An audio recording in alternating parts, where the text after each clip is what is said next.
All right. Well, my name is Laura Goldberg, and I am happy to be the moderator for this week's National Fellow Online Lecture Series. It's a series that's sponsored by the Fellows Online Education Subcommittee, the Education Committee, and the Fellowship Committee. Today, we are going to have Dr. Siebert speak to us about the ECG interpretation in athletes. And we'll go into a little bit of, sort of admin before I introduce him more distinctly. So the goals of this fellowship series are really to be supplemental to your home program's content. We want to provide direct access to educational experiences with AMSSM members from all over the country and from different fields. And oftentimes we'll invite invited guest experts. The goal really is to assist in the CAQ exam preparation. Just a few rules. Make sure that your microphone is muted. You can turn off your video. Use the chat function to put any questions you have so that I can gather them and address them. If there's something that needs to be addressed right then, please feel free to unmute and ask, but otherwise we'll gather them and collect and talk about them at the end. There'll also be a time for question and answers that we will use right after he's done. If you could, the evaluation is really helpful to give us feedback on how we're doing and how we could do better. We definitely want your input on topics and speaker suggestions. We really try to reach out across the country, but we only know who we know. So giving us ideas of topics and speakers can be very helpful. You can do it in multiple ways. You can go to the AMSSM website and go under Education Fellows Online Lecture Series, or there's also a QR code here that you can scan. Remember that our goal is to assist in CAQ preparation, so our topics are really trying to be focused towards that.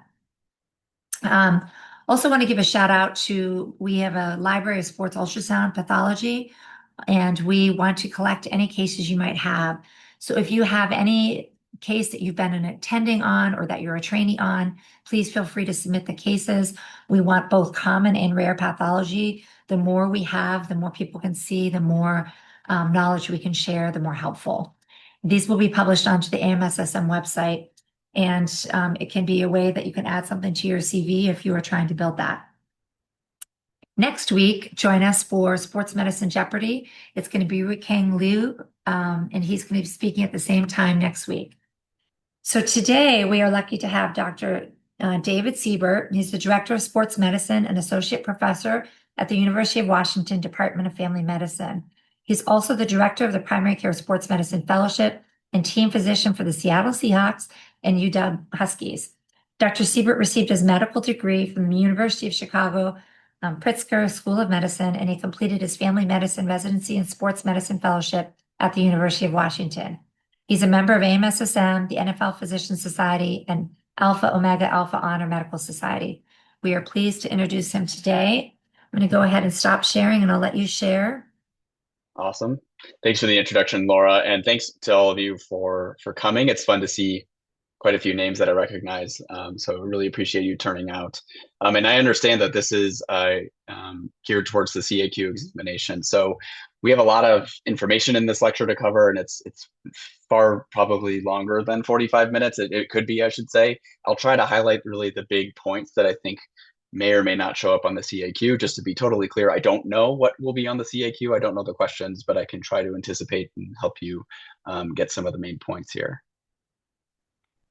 So this is a disclaimer that I just want to go through before we start. So this lecture primarily was going to focus on the 2017 International Criteria for ECG Interpretation in Athletes, and I'm calling that IC25. And then as many of you may know, if you attended some of these lectures and workshops at AMSSM this year in Seattle, in fall 2026, the 2025 International Criteria, or IC25, will be published, and that will have some updated and revised criteria, which we are also going to touch on tonight. The guidance that I've seen for the 2026 board exams is there as that I've received, is there as follows. And the quote I have to share is that every item on the CAQ is reviewed for accuracy at the time the exam is created. Any items that may be out of date may be reviewed after the exam and thrown out if they are no longer applicable based on new evidence. And you have the option to flag potentially out of date items, and that test takers should answer questions based on the most recent the most recent guidance. So that's the official guidance that I'm able to share with you, and you can take that as you will throughout this lecture. So objectives of today is we're going to briefly review the background, development, and the refinement of the resting electrocardiogram as a screening tool. We're going to talk about abnormal ECG findings and distinguish them from normal variants on the athlete resting ECG using IC17. Then we will review forthcoming criteria updates from IC25 that are going to be published later this year. At some points, we're going to discuss the initial steps, workup, and follow-up after an ECG abnormality is identified, and then we are going to briefly touch on key components of a successful ECG screening program. So briefly, I just want to ask, why screen in the first place at all? There's pretty widespread agreement on this from the American Heart Association, the AMSSM, and various other societies that, to distill these quotes down into a short statement, it's really to identify or raise suspicion of undiagnosed cardiac abnormalities and to detect these early before problems happen, such as sudden cardiac arrest and death. This is a paper that was published back in 2015 that looks at the various different ways that we have to perform cardiovascular pre-participation screening. And I will not go through the stats here, but I'll just draw your attention to the gray box. And the take-home message of this paper is that the ECG is 5 times more sensitive than history and 10 times more sensitive than physical exam, has a higher positive likelihood ratio, a lower negative likelihood ratio, and a lower false positive rate when it comes to raising suspicion of these diagnoses that we're concerned about that are associated with sudden cardiac arrest or sudden cardiac death. And why do we get, what's the purpose of this? And it all really comes down to that athlete's heart. Why do we look at ECGs to conduct this cardiovascular pre-participation screening? And if you remember back to your physiology, the athlete's heart are normal adaptations to the heart and in response to exercise. And on the left, you can see that increased vagal tone is one of those adaptations. On the right, you can have a large chamber size with increased wall thickness and increased cavity dimension. And these can lead to certain ECG changes that are benign and do not necessarily reflect underlying pathology. And you also want to consider the type of sport that the athlete is participating in, their age, gender, size, and other genetic factors. But the athlete's heart adaptations can be seen on ECG. So the question then is, in that context of a highly trained athlete who potentially has those athlete heart changes, which ECG changes are normal and then which should be considered pathologic? And that's going to be pretty much everything else that we talk about today. Just briefly touching on here about the evolution of these interpretation standards. This started back in 2010 with the European Society of Cardiology athlete ECG interpretation standards were refined to the Seattle criteria in 2013, the refined Seattle criteria in 2014, IC17, which is a big focus of what we're talking about today, and then eventually IC25 coming out later this year. And the point of this slide is to show you that while the false positive rate of each iteration of these criteria has decreased, the sensitivity in picking up these conditions has remained the same. And that's a pretty powerful statement because as we continue to refine and get these criteria better and better and better, we're not missing anything, which is really important. This is the paper from 2017. If you have not read this or heard about it yet, it is freely available. So I highly recommend you read it. Again, this will be updated later this year to be IC25, but take a look at this paper if you have not. It's a very good paper. It basically summarizes all of these different criteria we're going to talk about, the rationale behind why some things were decided to be normal and why some were pathologic. And then most importantly, what you do next if you find these abnormalities on a resting ECG. So the international criteria were validated for asymptomatic athletes from age 12 to 35 years old. 17 different international sports medicine and cardiology societies endorsed the international criteria. They, as I mentioned, they provide that clear guide to what to do next and how to evaluate those abnormalities when you find them. And also importantly, they have sports medicine physicians and cardiologists looking at these criteria through the same lens. This is a diagram that we're going to reference quite a bit throughout the rest of this lecture, and this is pulled directly from the 2017 paper. And then again, as I mentioned, later on, we're going to pull out the draft version of the IC25 criteria. But what you see here are some common findings that you would see on a resting ECG of an athlete on the left that are normal, and that's why they're in the green box. So green means go, green is okay. In the middle, you have 5 criteria that were considered borderline in the IC17 criteria. And in those particular cases, if you have 2 or more of them, that merits more workup. But if you have 1 in isolation, you can consider that normal. And then on the right, you have the red light findings, as I'll refer to them from here on out. And these are findings that if you see them on a resting ECG, that is considered abnormal and further evaluation is required for that athlete. And again, we will revise these at the end of this lecture as appropriate for the upcoming criteria. So the questions you're asking yourself when you put that ECG down on the desk in front of you and you're looking at all the squiggly lines, the first thing is you're asking, is this a normal or an abnormal ECG? It sounds simple, but if this ECG in front of you is normal and has only green light findings on it or none of these findings at all, and it is otherwise normal, you stop there and you are done. If you put the ECG down in front of you and you identify 2 of those yellow light findings or 1 of those red light findings, then you do move down and decide what you need to do next and to get that further evaluation going. So you move to the second question. If the ECG is abnormal, you want to find out specifically what is it that you're looking at, and then plug that into the international criteria paper and see what is recommended as the next steps, some of which we're going to go through here. And then finally, it is important to remember that there is some relevant clinical information that you might need to apply when looking at these ECGs. Demographics of the athlete, for example. Some of the criteria we're going to talk about are specific to, for example, male athletes or younger athletes. And then remember, this is an asymptomatic screening ECG. So if you are getting an asymptomatic screening ECG, you are well within this paper. But also remember that if you have a positive screen, so symptoms on the cardiac PPE or a family history of something concerning, you're not really in the screening ECG anymore. You're more in the diagnostic category, and you need to think about that as well as you move forward with that athlete in front of you. So again, back to the box here, our anchor for the rest of this lecture.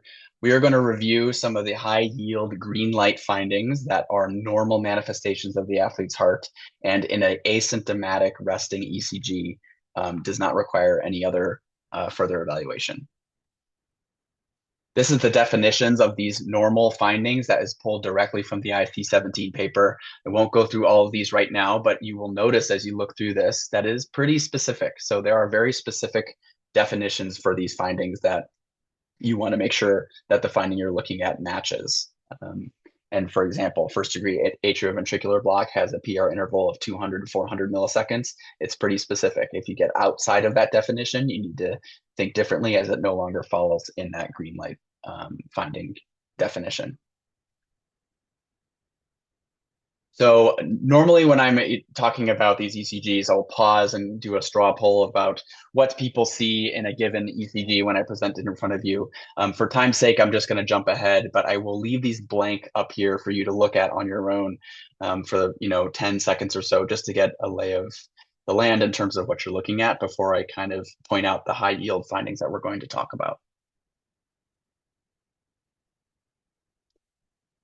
So this particular ECG is a very good example of isolated increased QRS voltage. So this is from a 19-year-old asymptomatic soccer player who has voltage criteria for left ventricular hypertrophy, which is the S wave in V1 or the plus the R wave in V5 being greater than 35 millimeters, which you can see on this ECG here.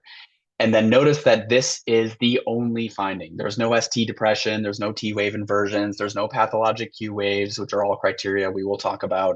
And when you have this isolated increased QRS voltage in an asymptomatic athlete, that is a very common finding. You're going to see it quite a bit in your careers. And this in and of itself does not require further testing.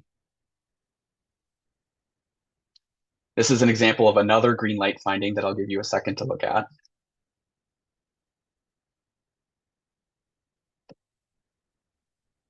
So this is a little bit of a tougher one, but if you look up at the top of the screen here with the purple circle, this is an incomplete right bundle branch block. So what you're seeing here is an RSR prime pattern in V1, and the QRS duration is less than 120 milliseconds, making it an incomplete right bundle branch block.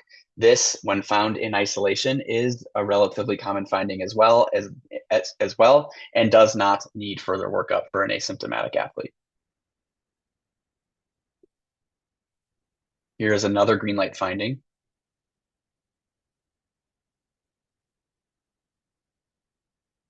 So this ECG is a very good example of what we call early repolarization. So this is a 29-year-old asymptomatic soccer player that demonstrates early repolarization with J point elevation and ST segment elevation in leads 2, 3, AVF, V4, V5, and V6, as well as tall peaked T waves. Excuse me, I'm going to cough.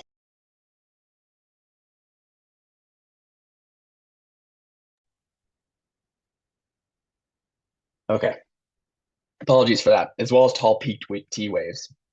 And when you see this early repolarization finding, that does not require further evaluation. Here's another ECG finding. I'm going to mute myself for just a second while you take a look at it.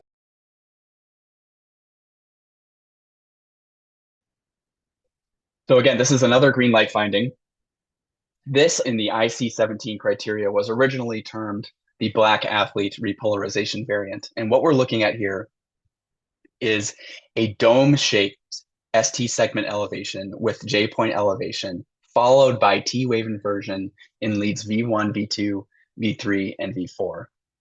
The original papers that this was based on were studies of athletes who self-identified as black athletes. Now, with race being a social construct and not a biological construct, this has gone further analysis in the IC25 update, which we're going to talk about. And this has now been revised to the male athlete repolarization variant. That is a normal finding, and it is regardless of race or ethnicity. And the important point on this is that the dome-shaped segment followed by the inverted T wave stops at V4 and does not go further. As we're going to talk about soon, V5 and V6 T wave inversions are a different animal. So this particular finding needs to stop at V4 to be considered a normal variant, and it also is described in male athletes specifically. Here is another example of green light findings.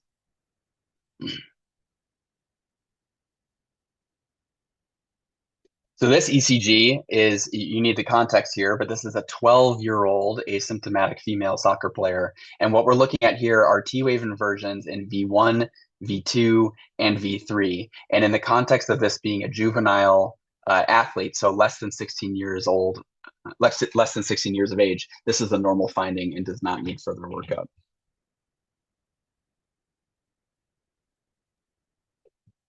Here's another one for you.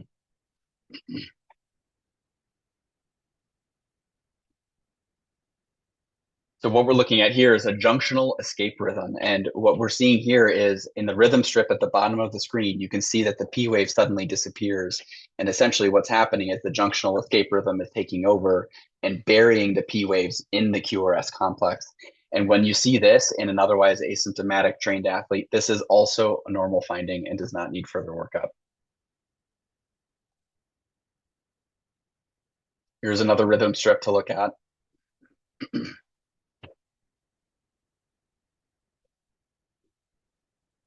If you look through this one and you're looking at the small boxes, what you can see here is that this is the rhythm strip that's representative of first degree atrioventricular block. So this is a PR interval that's greater than 200 milliseconds, as you can see on the measurement there on the screen.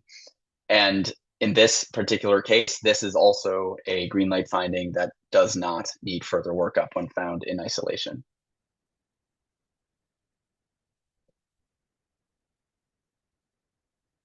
Here's another one. This one's a little tricky to look through, so I'm going to give you a little bit extra time to take a look.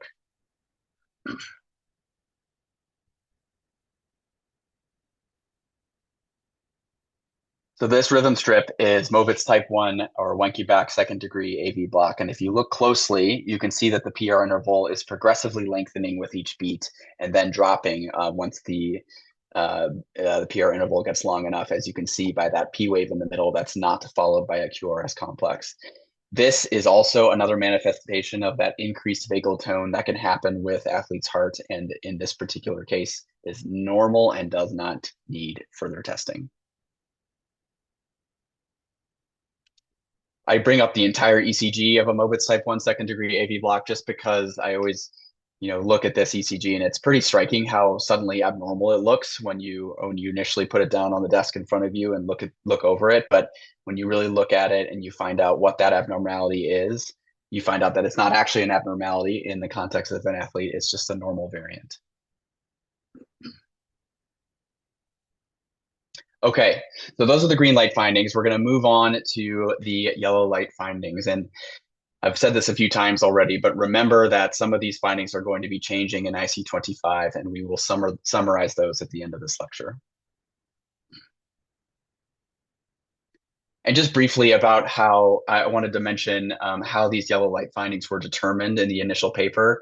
What this paper from 2013 is showing that in 2,533 athletes, no athlete with isolated left or isolated right axis deviation or atrial enlargement had evidence of cardiomyopathy.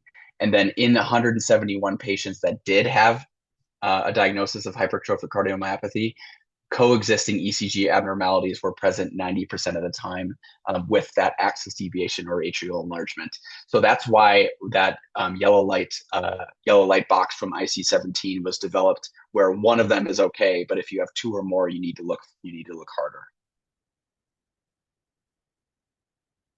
This is an ECG that is an example of left atrial enlargement, and what we are seeing here is a prolonged P wave with a duration of greater than 120 milliseconds in leads 1 or lead 2, with a negative portion of the P wave of over a millimeter in depth and 40 milliseconds in duration in lead V1. And you can see that highlighted by the red arrows.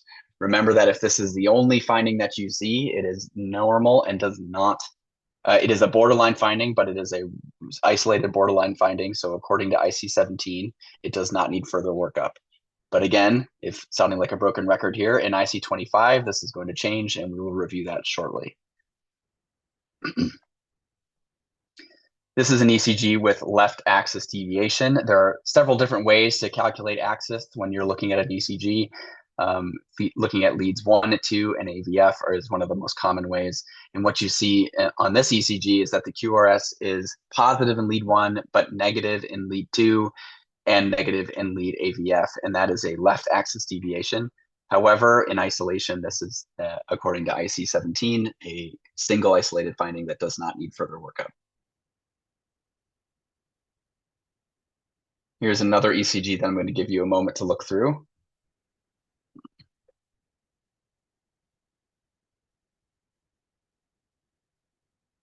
This is an example of right bundle branch block. So this is a 19-year-old male athlete with a complete right bundle branch block. And what you're seeing here back up in the V1, lead V1 there, you're seeing the RSR prime pattern, and the QRS duration is greater than 120 milliseconds, which is what makes this a complete right bundle branch block. And then you also see some additive findings of an S wave that is wider than the R wave in V6. This is, again, one of those yellow light findings that in isolation is not concerning. And again, in IC25, there'll be some revisions that we are going to go through in probably about 15 minutes. Okay, so let's look at the red light findings. So there are going to be some high yield ECG examples on here that I really do want you to pay attention to. Again, I will try to point them out specifically, and one more time, I don't know what's on the CAQ exam, but I will try to prognosticate a little bit for you. The abnormal criteria, like the normal criteria, are defined pretty specifically in the international criteria paper from 2017. And again, you can look through here, you see very specific definitions with specific millisecond durations and T-wave inversion depth and things like that. So it is important to be familiar with this table, or perhaps be at least able to access it and know how to access it when you're looking at an ECG with a potential abnormality in front of you. In the first section here, we're going to focus, in the rest of this talk, we're going to focus on these red boxes that I've highlighted here, T-wave inversions and some other findings, as well as ventricular pre-excitation and a prolonged QT interval, because I anticipate potentially that would be the highest yield for you to know for the CAQ exam. All right, so this is an abnormal ECG. I will just say that right up front. I'm going to give you a moment to look through this and see if you can identify some things that don't look right.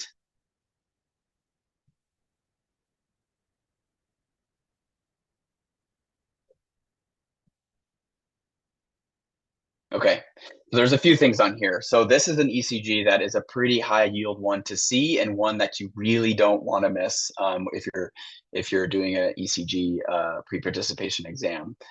And what we're seeing here is inferolateral T-wave inversions along with ST segment depressions. And you can see that in the red arrows there. You're seeing it in leads 1, 2, AVL, AVF, V4, V5, and V6, and also V3.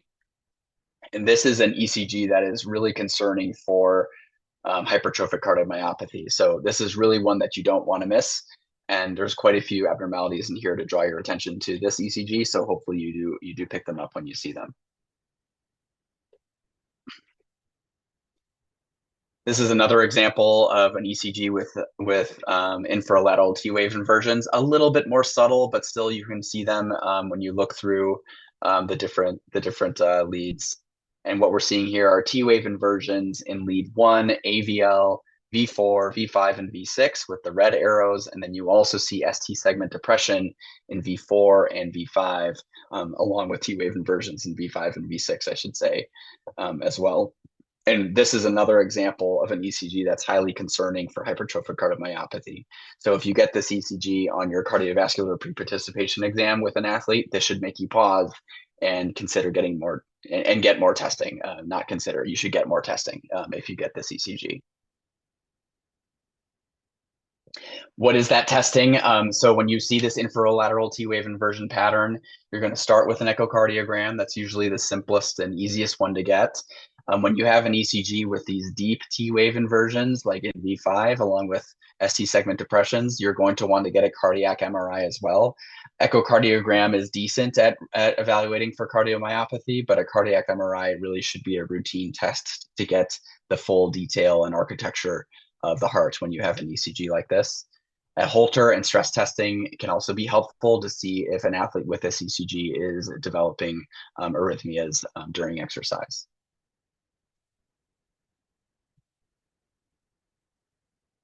Here's another ECG that I think is pretty high yield for you to know. So take a look at this one.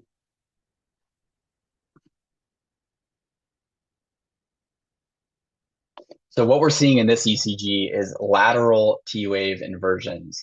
So I'm saying lateral T-wave inversions and not anterior T-wave inversions, because if you remember, assuming that this is a male athlete, that V2 and V3 dome-shaped segment, ST segment followed by T-wave inversion can be discounted.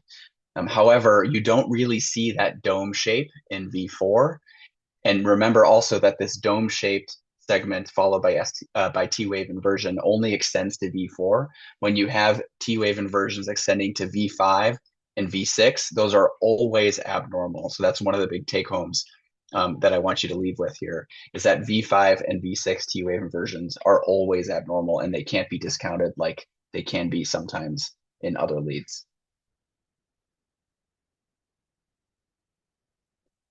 So here's another table pulled directly from IC17. And remember, keep an eye out for revisions in IC25.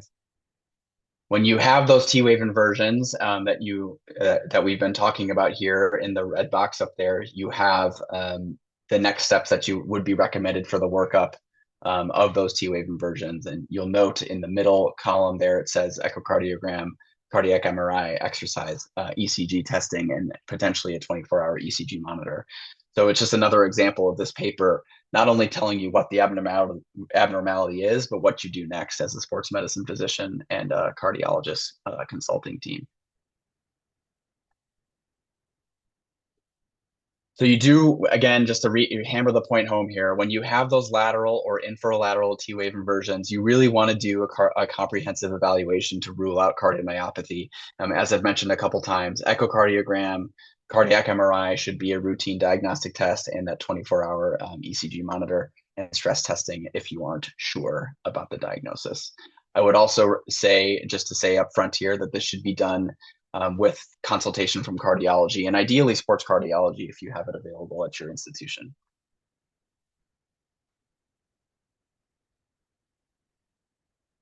Hopefully you're seeing a pattern here, another example of an ECG that you shouldn't miss. Again, a little more subtle, but it's kind of the same idea here. What you're seeing here is lateral T wave inversions in lead V5. And remember, in lead V5 or lead V6, T wave inversions are always abnormal and they can't be discounted by some of the variants that we have talked about. And then finally, this one should really make you pause here if you see an ECG like this. There's quite a few abnormalities on this ECG, but these do exist out there. The resting screening ECG on an otherwise asymptomatic athlete who's never had an ECG before. These do pop up every now and then, so it's really important to recognize. What we call this is the markedly abnormal ECG. So what you're seeing here, you have QRS voltage criteria for left ventricular hypertrophy, which is something that in isolation, if you remember, is a green light finding. However, this is associated here with deep T wave inversions, ST segment depressions in the lateral leads, and left and right atrial enlargement and left axis deviation. So there's a lot going on in this ECG. So even though you can discount isolated left ventricular hypertrophy as a green light finding, there's much more happening here. So this is an abnormal ECG and needs testing. That kind of ECG also needs longer term follow-up. So this is a little bit of an older paper, but it is a paper that shows how that ECG can sometimes be the first manifestation of an underlying diagnosis without any structural pathology that exists yet. So this study looked at 81 athletes with that markedly abnormal ECG phenotype, followed them for 9 years, and 70 of them did just fine, but 5 ended up developing cardiomyopathy in that 9-year follow-up, and 6 developed some other kind of cardiovascular disease. And this is after they were initially evaluated and found to have normal cardiac structure after that initial markedly abnormal ECG. They continued to get followed, and some of them eventually did develop a pathologic phenotype. Here's another example of that. So this is 2 example ECGs of that markedly abnormal ECG. In September 2008, this athlete had, you can look at the top right there, some inversions in V5, and V4 maybe doesn't have that dome-shaped ST segment that we're talking about. And then had an echocardiogram and a cardiac MRI that were non-diagnostic. A repeat ECG 2 years later showed an obvious progression of the abnormalities in that ECG, and then a cardiac MRI at that time showed a pathologic phenotype consistent with hypertrophic cardiomyopathy. So the point of this is that if you do have that markedly abnormal ECG and you get normal testing afterward, you're not done. These athletes need serial follow-up testing to make sure they don't develop something as the years go on.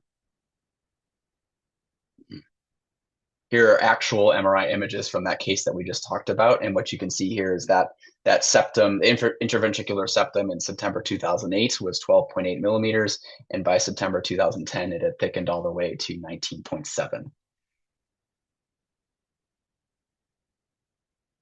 And then just to remind you, this is the difference on those ECGs here. All right, again, normally I would poll the audience here a little bit, but I'm just going to give you a quiz here. So I'll give you 10 seconds to come up with an answer on your own. I do recommend you take a look at this and commit to an answer before I reveal it. So is this ECG normal or abnormal? So this is an abnormal ECG. The first thing you can see on this is that there are T wave inversions in V5 and V6. And when you see those, you already know that this is an abnormal ECG. But you can also see that there's T wave inversions in lead 2 and lead AVF. The black circles in V3 and V4 represent that dome-shaped ST segment followed by T-wave inversion segment, T-wave inversion that is the normal variant in male athletes. But again, that's not the only finding here. You also have T-wave inversions that extend beyond that to V5 and V6 and also in lead 2 and AVF. So this is abnormal and does need that echocardiogram and cardiac MRI workup to start. Okay. Here's another comparison of side by side. The normal male athlete repolarization variant, it can be seen in the green circles, and note that those green circles do, with the T-wave inversions, do not extend past V4 into V5 and V6. But on the right, you can see that those T-wave inversions extend all the way to V5 and V6, and those are abnormal and need workup. On the right, you also notice that the dome-shaped ST segment and the J-point elevation is also not there, so another hint that this is an abnormal ECG.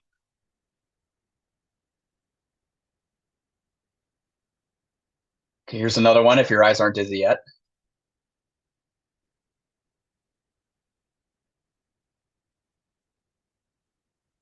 This is a little bit of a tricky one. This is also an abnormal ECG. What we're looking at here are T-wave inversions in V2, V3, and V4, V1 through V4.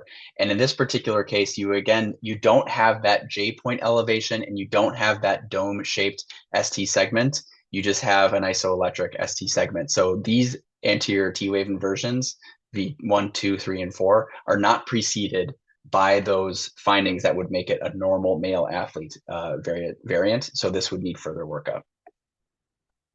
In the diagnosis you would be concerned about, one of them would be arrhythmogenic right ventricular cardiomyopathy.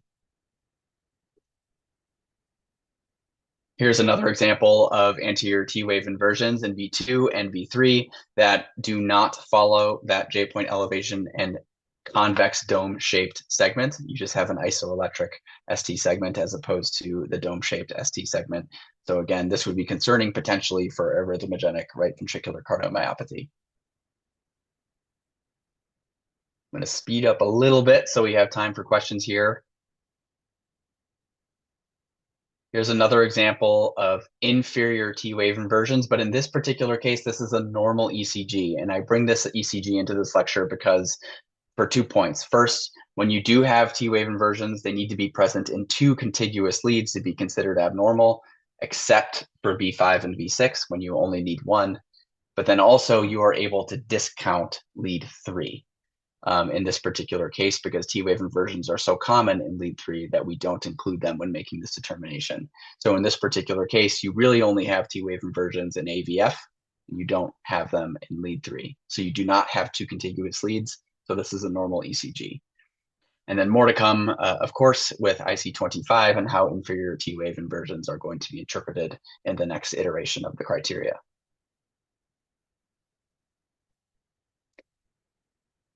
Contrast this to this ECG. This is an abnormal ECG according to IC17 with 2 contiguous leads with inferior T-wave inversion. So you can see that highlighted by the red circles there. You can discount AVF. But since you have 2 in AVF, you can discount lead 3, but since you have 2 in AVF together, that is considered an abnormal finding according to IC17. And again, more to come about this with IC25. Here's another ECG I'll give you a second to look through. This is an ECG that shows pathologic Q waves, and what you're seeing here is a very deep downward deflection in V4 and V5 of a Q wave that is considered to be pathologic. And it's considered to be pathologic if the Q wave to R wave ratio is over 0.25 or the Q wave is greater than 40 milliseconds in duration. Here's another example of pathologic Q waves, as you can see with the red circles. This one also happens to have a PVC located, shown by the red arrow.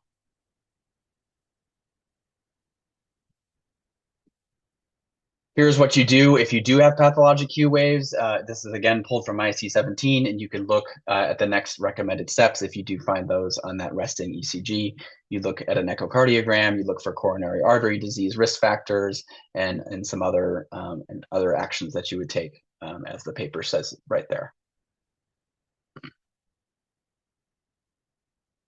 And this is a slide I'm just going to skip over, except for the fact that that last point at the bottom, if you have pathologic Q waves in V1 and V2, that is a common pattern that is present if you have the V1 and V2 leads placed too high on the chest. So the first step, if you do have that pattern of Q waves in V1 and V2, is to repeat the ECG with making sure that the leads are placed correctly. Here's an example of that. What you're seeing on this particular slide is that Q wave, deep Q wave in V1 and V2. And if you repeat that with the leads placed correctly, subtle little change happens here, and you see that V2 has now an upward deflection before the down Q wave, making that not actually a Q wave. So you don't really have any pathology in this particular case, and it's because the leads were placed too high on the chest. Okay, we're going to quickly go through a few other things. Again, I know we're going a little bit short on time here, so we're going to talk about here ventricular pre-excitation, or sometimes called Wolff-Parkinson-White, or prolonged QT intervals. The definitions of these are right there, highlighted by the red box. Here's an example ECG of ventricular pre-excitation or Wolff-Parkinson-White, and the main finding you're going to see here that many of us learned in medical school is the delta wave. And what you're seeing here is that slurred upstroke of the QRS complex that starts immediately after the P wave, suggesting you have a short PR interval, and then that slurred upstroke, suggesting that there is pre-excitation by one of those accessory conduction pathways that defines this syndrome. Here's another example here, a little bit more subtle, but again, if you look closely, you see that slurred upstroke of the QRS complex, and then it follows a short PR interval as well. There are some other findings that you can see with Wolff-Parkinson-White here that I will skip over, and you can look back on the video if you'd like, but they're highlighted by the arrow and circle there. When you find ventricular pre-excitation or WPW, back in 2024, some revisions were made to the consensus guidelines for what to do when you find this. And it starts with an echocardiogram, and you're looking for Epstein anomaly, which can be associated with this condition with WPW. And then you're going to refer these cases to electrophysiology to decide if they need to undergo an electrophysiology study and potentially an ablation of that accessory pathway if they're going to continue to participate in sports. This ECG, if you look quickly at it, looks like potentially an example of long QT syndrome. But the point that I want to highlight with this particular ECG is that you don't want to accidentally count the U wave when you are calculating the QT interval. And what you want to do is draw that red line there and bring that down to the isoelectric line and use where those two lines intersect when you're calculating the QTC interval. So don't include the U wave here. And that makes this a normal ECG. Here's a cartoon version of what I'm just talking about. You want to use the black arrow that does not have the red X through it as the endpoint of calculating the QT interval. There's also some other subtle findings that you can look for. A notched T wave with a long QT interval potentially could be suggestive of one of the long QT syndrome variants. And then you also want to just calculate the QT interval and make sure it's not above the limits according to the international criteria, which are defined in that paper. Remember that one prolonged QT interval does not make a diagnosis of long QT syndrome. Up there in the top of this diagram, you're going to see the limits and the cutoffs from IC17. You want to repeat the ECG and then also make sure that you consider any QT prolonging medications before you eventually review family history, symptoms, and other things, and then refer to a sports cardiologist to help make the definitive diagnosis. One prolonged QT interval does not make a long QT syndrome diagnosis. Okay, so I've alluded to this a few times. I'm going to go through now quickly here some of the upcoming changes that are going to be published approximately in fall of this year. So we'll be after this upcoming board exam dates in July, but they are forthcoming, and there's a few important changes to be aware of.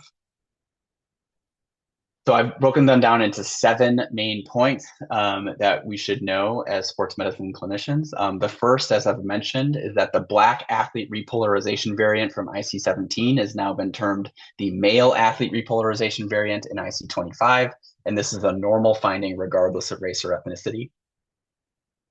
For second, if you have isolated left or right atrial enlargement, those are now normal green findings in IC25 as opposed to those yellow or borderline findings in IC17. One PVC with an inferior axis is now a yellow finding in IC25, but one PVC with a non-inferior axis is considered a red or abnormal finding in IC25. And then 2 or more PVCs of any morphology are considered abnormal in IC25. And for those of you who attended AMSSM, there's a couple great lectures on this exact topic if you want to really dive down into the nitty gritty. Fourth, inferior T-wave inversions. If you remember, we talked about leads 2, 3, and AVF and how you can discount lead 3. That was that conversation. In IC25, inferior T-wave inversions are now considered a yellow or a borderline finding in IC25 as opposed to being a red finding in IC17. Anterior T-wave inversions in a female athlete who is greater than 16 years old are now a yellow or a borderline finding in IC25, whereas that would have been a red finding in IC17. Complete bundle branch block, which was a yellow or borderline finding in IC17, is now a normal green finding as long as the QRS complex is less than 140 milliseconds in IC25. And then finally, low QRS voltage was added, and this is considered a yellow or a borderline finding in IC25. There are a couple other revisions and criteria changes to be aware of when you eventually start to apply IC25 in your practice. I've stolen these slides from Dr. Dresner, one of my colleagues and one of my mentors here, that highlight some of the changes in the IC17 green, yellow, and red light diagram. And then I've also included the draft of what's coming for the 2025 IC25 criteria here, and highlighting some of the changes that are upcoming too. We covered 7 of those main changes, but this is the full list of things that have changed. All right, and finally, the last thing I'll go through, we won't really have time to go through this systematically, but this is, I've also stole this from Dr. Dresner. This is Dr. Dresner's systematic way of looking through an ECG, and there are 6 steps to it. I have adopted this myself in how I interpret athlete ECGs. The first step is you're going to look through the precordial leads, and I have on this diagram here what you're looking for: Q waves, ST segment depressions, and T wave inversions. And then you look through the limb leads for the same findings. Second, you're going to look through those leads again, and now you're going to be looking at the QRS morphology. Third, you look at the axis, and you're making sure that there's not any significant axis deviation. Fourth, you want to look for atrial enlargement, which is the P wave in lead 2 or potentially V1. Then you want to look at the rhythm strip, and you're going to be looking here for basically sinus rhythm, so a QRS complex after every P wave. And you're also looking for PVCs. And then finally, you're going to calculate the QT interval and make sure it's not above that cutoff that we talked about previously. So 6 steps, and I will show you what that would look like on an example ECG here. This is a little bit of a dizzying slide, but if you get enough practice and you go through this systematically over and over and over again, it starts to be natural. But the first time you see this will probably not feel natural, but that's okay. So what you're going to do here first is you're looking for boxes 1 and 2 in the previous slide. You're going to start looking down the limb leads from V1 to V3, then navigate your eyes over to V4 and go down from V4 to V6. Then you're going to navigate to the left. You're going to look up at AVF and AVL.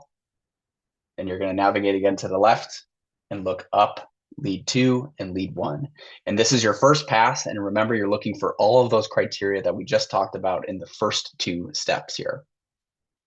After you complete those first 2 steps, you can discount AVR and lead 3.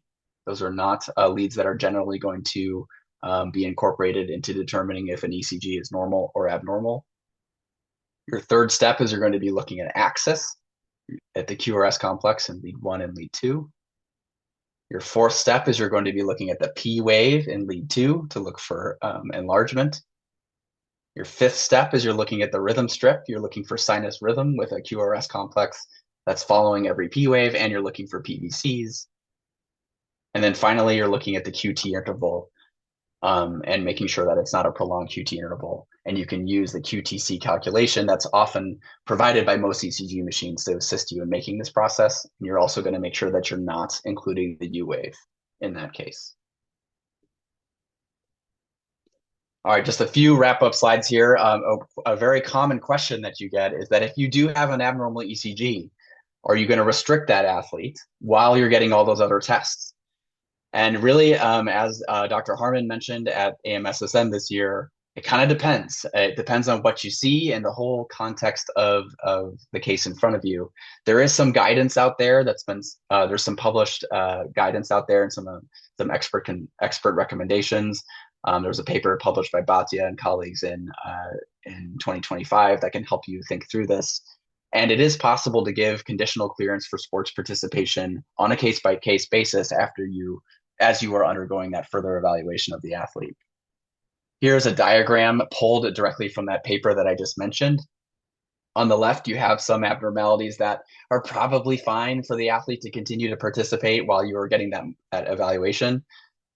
On the right, you have more concerning findings on a cardiovascular pre-participation exam that you might want to tell that athlete, you got to stop training for a minute while we continue to get all these tests to look for these conditions associated with sudden cardiac arrest. And then, of course, there's a gray zone in the middle where you just have to consult your colleagues and make the best decision you can. But this is a schematic that can at least help you think through this in a systematic way. And then finally, I want to mention this paper here. This came out early in 2025. It's a very excellent and comprehensive paper about how to think through athletes with cardiovascular abnormalities in terms of participation status, what to do, what kind of testing. It's a very long but very interesting and detailed paper. I highly recommend you check this out because it can really help you make decisions with your athletes. This is a great schematic pulled directly from that paper about how to decide what to do when you confirm a cardiovascular diagnosis. And I won't go through this entire thing, but I will leave it up here for a moment so you can take a look at it, and then it will be in the video later. But it is a great way to think about how you ultimately make that go, no-go decision with the athletes for the sport that they love when they have something, a new cardiovascular diagnosis to potentially manage. And finally, one last plug for the ORCA study. I think some of you probably have heard of this study that's ongoing. It was mentioned at AMSSM quite a bit. And if you do have an athlete at your institution with a known cardiovascular diagnosis who is still participating, please do reach out to the ORCA study authors to help include them in the study to help follow these athletes and follow and understand the outcomes of these diagnoses in athletes when they continue to participate. All right, some take-home points. First, the international criteria is a clear guide to the interpretation of ECGs and the next necessary steps and investigations for abnormal ECGs in the context of highly trained athletes. Second, and one of the biggest take-home points here, lateral or inferolateral T-wave inversion should prompt cardiac imaging, including a cardiac MRI and serial ECG and imaging monitoring as the years go on. Third, the false positive rate of the international criteria is low. And then please do keep an eye out for the IC25 updates that we touched on today. And online training for the international criteria is free and available, and it goes into much more detail than we were able to tonight. Fourth, guidelines about the management of athletes with confirmed cardiac diagnoses are available, and I would reference that paper I just mentioned from early 2025. And then finally, if you do think that you're going to move forward to an ECG screening program at your institution, I didn't touch on this a ton because I think it's its own lecture, but a good ECG screening program is at the crossroads of clinician education, available infrastructure, and follow-up care. So you have to have all three of those pillars to do this well. And any of us at the University of Washington would be happy to talk through what that might look like if you're thinking about going in this direction. All right. That's all I have. I really appreciate your attention. I know it's a lot. I can stick around for questions for a bit. Thank you for dealing with my voice that was going there for a second. I appreciate that. But please do Dr. send me some Siebert, thank you questions. so much. I Hmm. have a question, and you actually mentioned it in your take-home point. I think Hmm. that the way to learn ECGs is just to do them again and again and go through practice ones. How do we access that online practice or, I Yes, exactly. I don't remember the website off the top of my head, but if you look up UW Medicine Center for Sports Cardiology E Academy on Google, it should pop right up, and it should be one of the first hits that you see. And it's a really good program. I went through it during my fellowship, and it is really when I feel like I finally got this, so to speak. there was a question too about is the definition of athlete changing in the new criteria? That's a really important and pertinent question. And I actually don't know the text if there is going to be a specific change, but we will know soon, later this year. That's an interesting question because Hmm. the extent of exercise involved. Correct. Um, I don't know if I know for me, I just need to review them again and again and again. So, um, The uh, six-step process that I mentioned is it's a good starting point. You have to do ultimately what makes the most sense to you and how your brain and your eyes work, but that's a really good starting point. But really, it comes down to reps and just doing a lot of them. There are, mass screening ECG programs out there in Seattle. We have a program that's called the Nick of Time Foundation. It's a really, really stellar program that screens hundreds of high school athletes, approximately once a month or two. And if you attend something like that and you have ECGs placed in front of you over and over and over again, that's a great way to get good at these. what do you say when one of your high school athletes' parents says, they're offering free screening, my Hmm. kid's fine, should I do that? You know, we have that actually in our Yeah. town, and I get that question all the time. Yeah, I mean, it's a really good question. I mean, I think this I can take this in a few different ways. I mean, I think the first thing that I would answer is that we are starting to really understand that the standard questionnaire, the 14-point questionnaire, is really not sensitive or specific or has any really good statistical power to it in picking up these conditions. There's many potential reasons for that, but I think that lends itself to the first question is that if we're going to screen, we should probably do it the best way possible.